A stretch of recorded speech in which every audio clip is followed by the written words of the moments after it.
Welcome sa Dries TV. Kung interesado ka sa ganitong news, huwag kalimutang isubscribe ang ating YouTube channel. Maraming salamat! So ayan, welcome back again sa ating YouTube channel mga kakimpaw, and sa update natin ito ang pag-uusapan natin ay tungkol sa mga importanteng ganap kina Kim and syempre kay Paolo Abilino. Pero bago po ang lahat, maraming salamat sa inyong patuloy na pagsuporta at pagsubaybay sa mga daily update natin.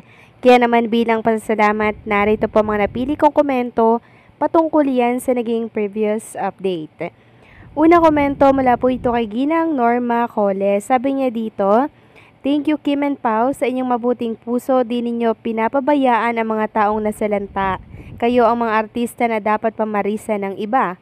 Mabuhay kayong mag-asawa. May God bless you always. Thank you very much." Tama po kayo dyan, Ginang Norma Cole. Sila yung artista po na dapat pamarisa ng iba pang mga star na katulad din po nila.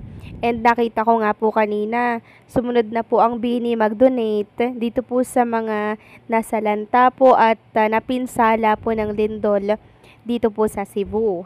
So, pinangunahan po ito ni Kim and Paolo Abilino mga kakimpaw at sinundan din ito ng iba pang mga celebrity. So, nakakatuwa lang mga kakimpaw dahil parang si Kim and Paolo Abilino yung nagiging guide para sundan sila ng ibang mga star, ng iba pa pong mga personalidad, diba, para tumulong po dito sa Cebu, na siyang nakakatuwa lang kasi si Kim and Paolo Abilino yung promotor sa pagtulong para ma-encourage din yung iba, diba, na tumulong din sila. Kaya deserve po ni Kim and Paolo Abilino ng blessings, syempre, from God mga kakimpaw. And alam naman natin na lagi pong may blessing si Kim and Paolo Abilino. Yun ay dahil napakabusilak at napakabuti po ng kanilang puso.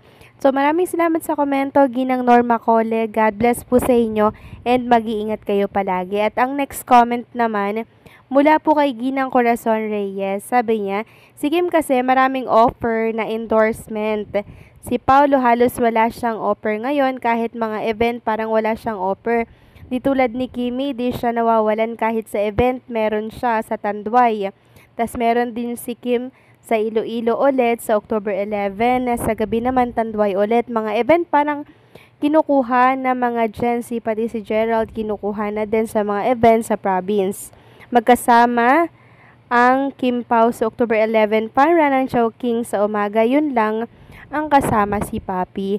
So maraming salamat sa komento, Ginang Corazon Reyes. So kung paramihan lang po ng endorsement mga kakimpaw, panalo po si Chinita Princess. Alam naman natin yung mga hawak niya, 'di ba? Ang dami-dami.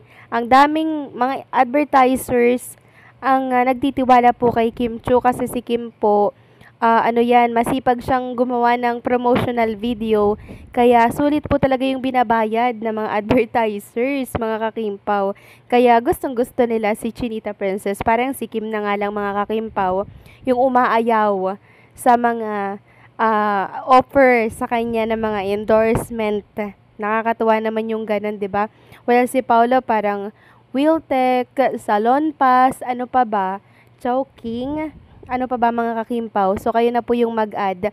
Mas marami talaga yung kay Chinita Princess na endorsement. Kaya, syempre, si Kim po, malaki din yung ibibigay niya. Si Paolo, tumutulong din yan, pero hindi niya lang talaga pinangangalandakan or sinasa publiko or binibida sa media. Kasi ganyan po talaga si Paolo. Sinisekreto niya po lahat ng ginagawa niyang pagtulong. So maraming salamat sa mga komento po ninyo mga kakimpaw. God bless po at sana wag kayong magsasawa na magbigay ng mga komento, sentimiento sa mga update natin.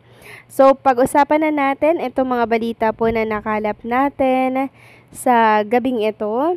At unahin na nga natin pag-usapan ng tungkol dito tungkol doon sa naging update natin kanina na magka-holding hands ang Kim Pao nung tumatakbo papunta daw po doon sa evacuation center nung time na lumindol.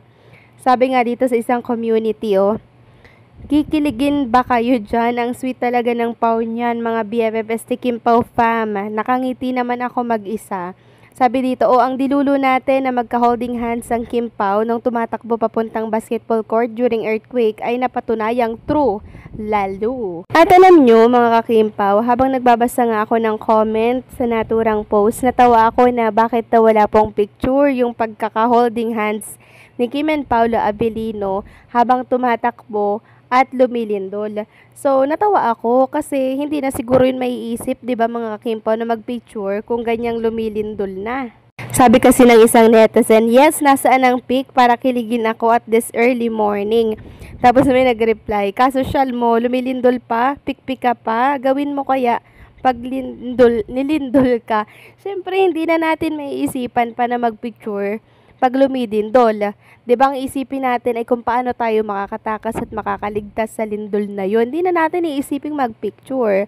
Kaya understandable naman na walang picture si Kim and Paolo Abilino na magka-holding hands habang tumatakbo sila. Samantalang next topic naman tayo, pag-usapan natin ang tungkol dito sa aking nabasa sa isa sa Kim Pao page dito po sa Facebook na hindi na daw po nag-renew si Kim Chiu ng isa niyang ini-endorso, which is itong sister. Ayan. Sabi nga dito, yes, hindi na nag-renew ng sister manifesting for Kim Pao. Tapos, natawa ako sa mga komento ng naturang post kasi umayaw na daw si Kim Chiu sa sister, diaper naman daw yung i-endorso. And meron atang agreement ang sisters na bawal magbuntis, mga ka-Kim Pao.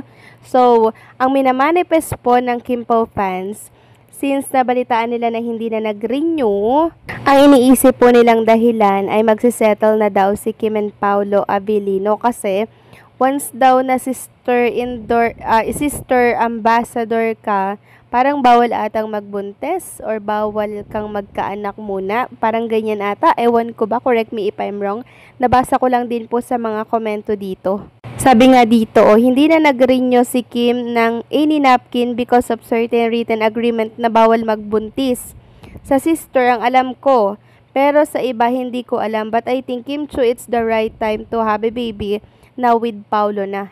So may ganun pala mga ka-Kim Pao, no? Pag endorser pala ng napkin, parang bawal magbuntis, bawal magka-baby. May ganun palang mga agreement yung ibang mga brand po, no, ng mga ini-endorso na napkin. At isa na nga daw itong sisters. So, ibig sabihin, pag hindi na nag-renew si Kim Chiu, ready na kaya siya na mag-settle with Paolo Abilino. Tapos, ready na sila magkaroon ng, alam niyo na mga ka-Kim Pao, yung inaasam-asam po ng marami, nako, i-manifest na po natin yan.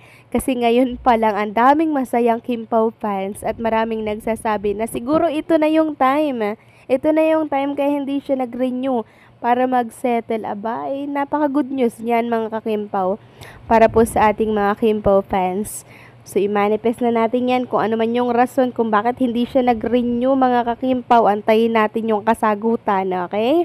So, kayo ba? Ano ang guess ninyo dito? Bakit hindi siya nag-renew? Please comment down below.